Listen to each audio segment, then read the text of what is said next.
Wait, look at that bad internet, but still we got something. Let me turn off the camera. Successful Indie Author 5-Minute Focus, episode 278, selling direct sales. Those kinds where you cut out the middleman, the person who's cut out of all the best deals. It requires basic salesmanship. You have to decide and understand that it requires you enticing the customer, convincing the customer, making the exchange of money for product, and then delivering that product to the customer. So the seller promotes, the customer finds, and then the seller delivers.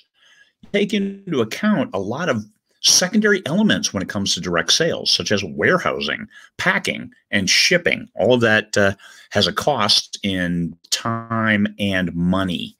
Warehousing, maybe you put them in your garage. What if your garage floods? How can you deal with loss? What about how long can they sit there before your spouse loses their mind and makes you take them out so they can park the car in there again? How will you handle that? What about the time to dig out a book or 2 books or 3 books, pack them up, and then sell them? What about the packaging? How much does that cost? What about the tape? What about the time it takes and the gas to go to the post office? All of that is built into your overhead, and you need to understand that when you're talking direct sales. If you want drop shipping, well, then you need to pay for that pleasure, and that's print on demand, whether Ingram or Amazon, they can do that. But then you lose that personal touch, and you donate a lot of your money to that. Ingram already does that. Amazon print already does that, and you get a small fraction of the royalties because they handle all of it.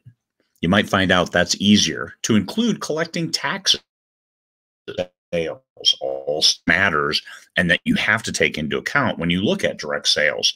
So yeah, this episode isn't on here's what you need to do step by step to sell directly. It's about the strategy and the business tactics of what it means for direct sales.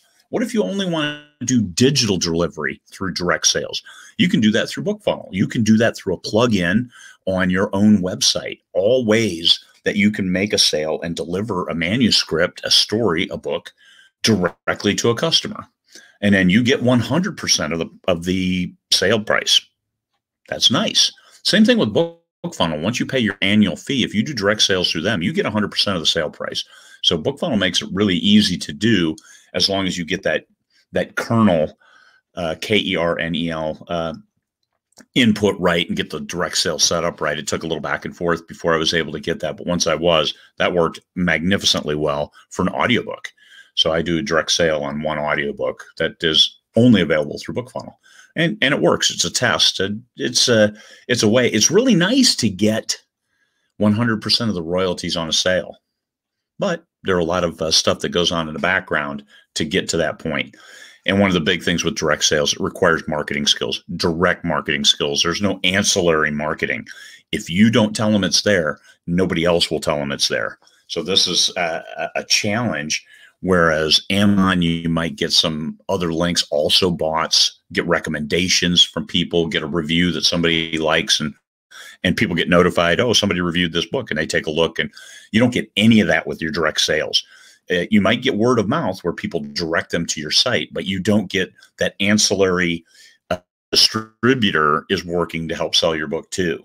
So keep that in mind if your marketing skills are up to snuff and you can handle it, no sweat. Walking door to door and making sales. Hey, it worked in the 50s. It might work in the 21st century, probably not, but it's still something to do.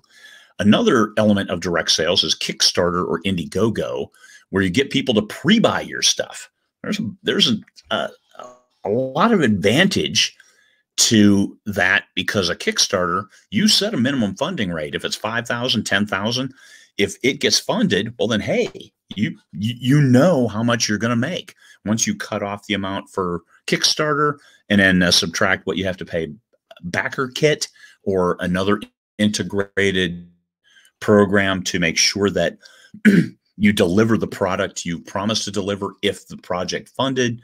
All of those things but still knowing up front that you get the money. And if it doesn't hit that minimum funding threshold, nobody gets charged and you're not responsible or liable for anything.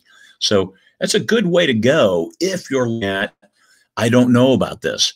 New authors, you're going to have a hellacious time trying to get that funded because you don't know anybody and nobody knows you, especially when it comes to your work because you haven't published anything yet. Once you're established, Michael Sullivan uses these to great effect with hardbacks and makes the sales and sells them right out of. He used to sell them out of his garage. I think now he uses a drop shipper. But how good was that? Brandon Sanderson had a monumentally successful Kickstarter for a custom edition of his first book. All good stuff that is only possible through direct sales. So there are benefits of direct sales. And if you're talking copies, it doesn't impact anybody's exclusivity agreement unless you have one with a publisher. But outside of that, if you're self-published, you can publish hard copies anywhere you want and sell them any way you want. When it comes to digital books, yes, you might be exclusive to Amazon. If you're not, you can sell them any way you want. Have why, and then put them on BookFunnel too and charge there if you want. It's all up to you. All right, there you go. The right mindset for selling direct and some other things to think about. Peace, fellow humans.